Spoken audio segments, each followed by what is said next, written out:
Hello বন্ধুরা, আজকে আমি আপনাদের সাথে শেয়ার করতে যাচ্ছি শীতের অন্যতম একটি পিঠা, যা হলো ভাপা পুলি পিঠা। আর এই পিঠা যদি গুড় দিয়ে খাওয়া হয় তো অসম্ভব দুর্দান্ত স্বাদের লাগে। আর যারা তেলের পিঠা খেতে পছন্দ করে না তাদের জন্য তো এই পিঠার রেসিপিটা একদম বেস্ট। তো কীভাবে আমি পিঠাটা তৈরি করি আপনারা কিন্তু পুরো ভিডিওটা স্কিপ না করে দেখতে থাকবেন। আর এই পিঠা যদি একটু শক্ত খেতে লাগে বা শক্ত হয়ে যায় তাহলে কিন্তু অতটা মজা আসে না খেতে। তো কীভাবে আপনারা পিঠাটাকে নরম করবেন স্টেপ বাই স্টেপ গাইড কিন্তু আমি আপনাদের সাথে এই ভিডিওতেই দিয়েছি। তো পুরো ভিডিওটা একটু স্কিপ না করে দেখতে থাকুন। আর এই পিঠাগুলো কিন্তু বিনা তেলে এবং ভাপানোতেই তৈরি হয়ে যায়। তো তার আগে আমাদেরকে পিঠাটার জন্য ডো তৈরি করে নিতে হবে। দেখুন আমি একটা পাত্রে জল ফুটতে দিয়ে দিয়েছি। এবারে এর মধ্যে 1 চিমটি পরিমাণে আমাদেরকে লবণ দিয়ে দিতে হবে। এখানে আমি এক কাপ পরিমাণে আমি চালের আটা নিয়েছি, আর ওখানে অল্প একটু ছোটো কাপের পরিমাণে ময়দা নিয়েছি। তো ময়দাটা আপনারা অল্প নেবেন, তাহলে স্টিকিনেসটা ভালো থাকবে। তো দেখুন এবারে আমি ওই ফুটন্ত জলের মধ্যে কিন্তু এই আটাটা দিয়ে দিলাম ডোটা তৈরি করব বলে। মানে আপনারা চাইলে জলটাকে হয়তো আগে কোনো পাত্রে একটা ঢেলে তারপরেও কিন্তু চাইলে ওটাকে করতে পারেন। আমি একটা পাত্রে ঢেলে নিলাম। এটা কিন্তু এবার যদি পাত্রটাও গরম থাকে তো তাই খুব ভালো হয়, এটা নরম থাকে।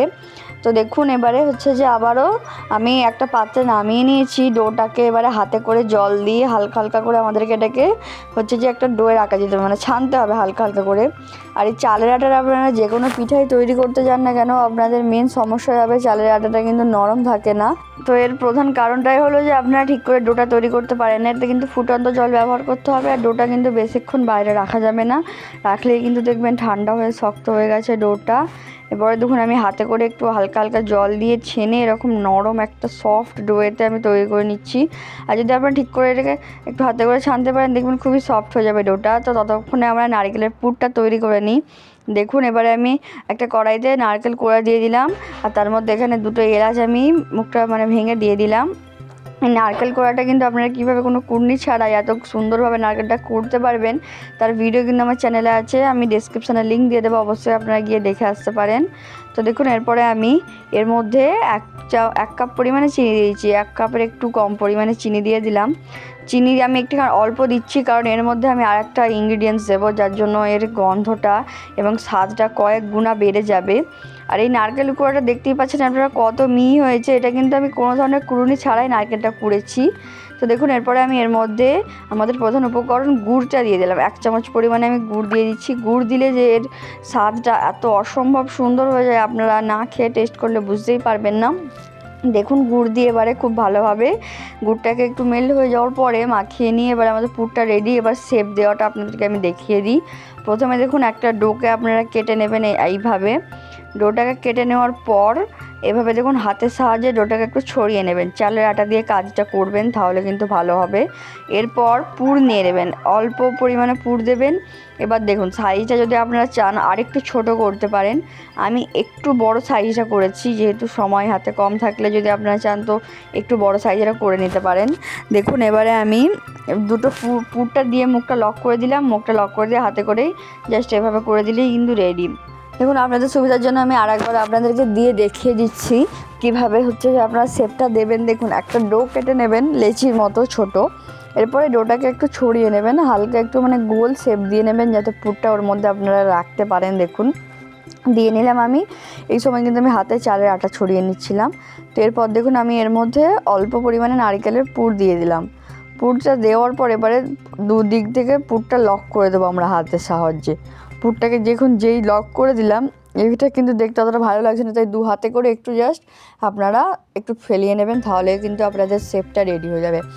খুবই ইজি শেপ, যে কেউ দেখলেই দিতে পারবে, এমন কোনো শেপ দেওয়াতে ঝামেলা নেই।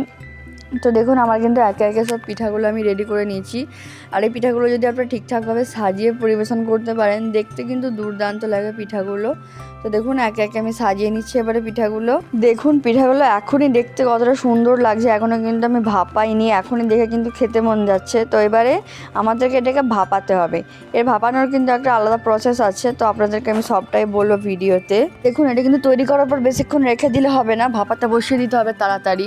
দেখুন আমি একটা এরকম ছিদ্রযুক্ত থালা নিয়ে নিয়েছি। এরপরে এর উপরে আমাদেরকে অয়েল ব্রাশ করে দিতে হবে, কারণ অয়েলটা যদি আপনারা না ব্রাশ করেন দেখবেন ওটা কিন্তু সারফেসের সাথে আটকে থেকে যাবে, এক একটা পিঠে কিন্তু অপরের সাথে লেগে যাবে আর উঠে আসতে চাইবে না, তখন কিন্তু ওই শেপটা বিগড়ে যাবে।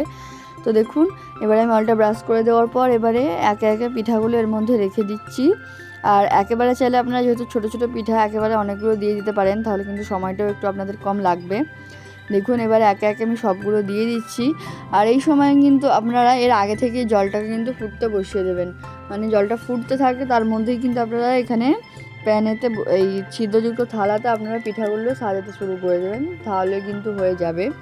দেখুন এবারে আমি একটা পাত্রেতে জলটাকে ফুটতে দিয়ে দিয়েছিলাম, জলটা যখন ফুটে গেছে এবারে এর মধ্যে আমি স্টিম করার জন্য বসিয়ে দিলাম, দিয়ে এবারে একটা ঢাকা দিয়ে দিলাম। এখানে আপনাদেরকে 7 থেকে 10 মিনিট পর্যন্ত যদি আপনারা স্টিম করেন তাহলেই কিন্তু আপনাদের পিঠাগুলো পুরো রেডি হয়ে যাবে।